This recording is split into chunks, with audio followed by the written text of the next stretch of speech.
Atenção! Começa agora uma teleaula de Química do Ensino Médio. Você vai assistir a teleaula de número 30. Bons estudos!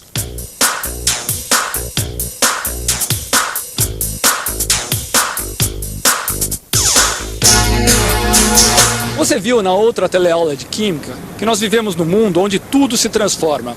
Hoje o homem está aprendendo a reciclar os objetos que produz, pois está cada vez mais preocupado com o meio ambiente e com a limitação dos recursos naturais. Mas essa transformação constante de tudo faz parte da própria natureza. Quando vemos qualquer matéria se transformando, como o ferro enferrujando, a árvore crescendo, a comida cozinhando, a madeira apodrecendo, enfim, quando vemos as coisas passarem de um estado para o outro, é difícil de acreditar que lá no íntimo da matéria está ocorrendo apenas uma mudança na posição dos átomos. O que acontece é que os átomos que pertenciam a uma substância passaram para outras substâncias, e com isso as características das duas substâncias mudaram completamente. Isso ocorre de forma natural ou artificial, mas como essas mudanças podem ser representadas? Você não sabe? Então fique atento, pois a teleaula de hoje está apenas começando. Na teleaula de hoje você vai ver o que é uma reação química, vai aprender a escrever uma reação química com fórmulas e acertar os coeficientes dessa equação.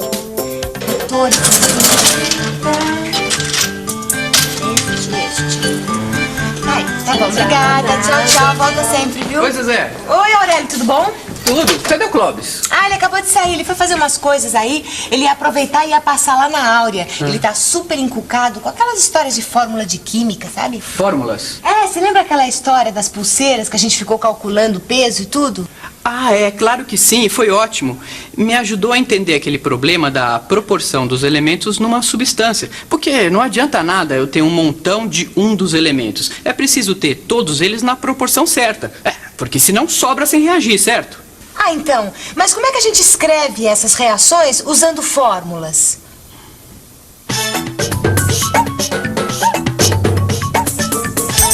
Fórmula é uma maneira já estabelecida de fazer alguma coisa com palavras ou códigos precisos e bem determinados. Sabe o que é, Áurea? É difícil acreditar que quando a gente queima alguma coisa e vira tudo fumaça, são apenas os átomos que estão trocando de lugar. Eu sei, é difícil para o nosso senso comum pensar que uma comida apodrecendo são só alguns átomos que estão mudando de lugar. Mas, Clóvis, na matéria é isso mesmo que acontece. Áurea, eu gostaria de saber como é que se escreve essas reações. Isso não é difícil. Existem fórmulas para escrever essas reações. E pelo jeito você está doido de curiosidade para aprender como se escrevem essas reações usando as fórmulas, acertei? Na mosca. Eu vou te explicar. Mas antes, seria bom que você visse alguma reação e depois a gente escreve essa reação usando as fórmulas, tá bom? Vamos lá? Aqui, nós temos um pedaço de magnésio. Repare bem a cor dele. Agora vamos colocar o pedaço de magnésio na chama. Preste atenção e veja o que acontece. Você reparou na luz? E esse pó branco que se formou na queima é o óxido de magnésio. Bom, eu sei que para haver essa transformação do magnésio em óxido de magnésio, os átomos trocaram de lugar. Mas eu quero saber como é que se escreve essa reação com fórmulas. Em primeiro lugar, me responda. Quais são os reagentes e qual é o produto? O reagente é o magnésio. E o produto é aquele pó branco, o óxido de magnésio. Muito bem. O produto é realmente o óxido de magnésio. Mas e o reagente? É só o magnésio? Ué, mas não é o magnésio que você estava queimando? Pensa bem. Ué, você tem alguma ideia? Eu não tenho ideia de como funciona essa coisa de átomos. Ô, Aurélio, você que está estudando química, bem que você podia me dar uma ideia, né? Claro, o que você quer saber? Essa coisa da matéria ser formada por átomos e isso dos átomos de uma substância passarem para outra, como é que é isso? Bom, deixa eu ver se eu consigo te explicar. Os metais, por exemplo. Os metais são formados por amontoados de átomos do mesmo tipo. A mesma coisa acontece com as moléculas de gases. As moléculas de hidrogênio, do oxigênio e do nitrogênio, por exemplo, também são feitas de átomos do mesmo tipo. Quando se aquece um metal como o cobre, por exemplo, na presença do ar que tem oxigênio, há uma reação e se obtém o óxido de cobre. Da mesma forma, queimando magnésio ao ar, se obtém o óxido de magnésio. O ar? O oxigênio do ar, mas como eu não pensei nisso antes? Se o magnésio está queimando, significa que ele está reagindo com o oxigênio do ar. Portanto, os reagentes são magnésio e o oxigênio. Muito bem, Clóvis, é isso mesmo. Então agora vamos escrever essa reação química. Ou melhor, escrever uma equação química. Veja só.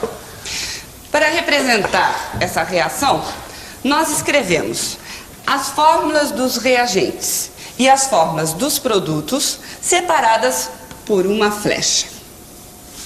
Peraí, deixa eu ver se eu entendi direito. Primeiro a gente escreve a fórmula dos reagentes. Magnésio e o oxigênio. Isso. Aí vem uma flecha e a gente escreve a fórmula dos produtos. No caso, o óxido de magnésio. Certo.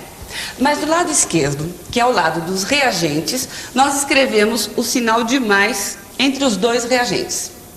Tá, e é a mesma coisa para os produtos. É claro, se tiver mais de um produto numa reação, a gente também escreve o sinal de mais. Mas vem escrever você mesmo para ver se você entendeu. Qual é mesmo a fórmula do magnésio? Magnésio é Mg. Cuidado. Lembra das regras para se escrever símbolos químicos? Quando o símbolo tem duas letras, a primeira é sempre maiúscula e a segunda sempre minúscula. Tá certo. Agora a fórmula do oxigênio eu sei.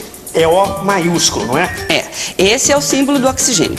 Mas naquela reação, o magnésio foi queimado no ar. E no ar existe oxigênio gasoso. E no oxigênio gasoso, nós temos moléculas de oxigênio. E a molécula de oxigênio é formada por 2 átomos de oxigênio. Assim... Certo. Agora eu preciso colocar o sinal de mais entre as duas fórmulas, não é? Isso. Aí vem a setinha apontando para o produto da reação. E agora a fórmula do produto, que é a fórmula do óxido de magnésio, que é MgO, certo?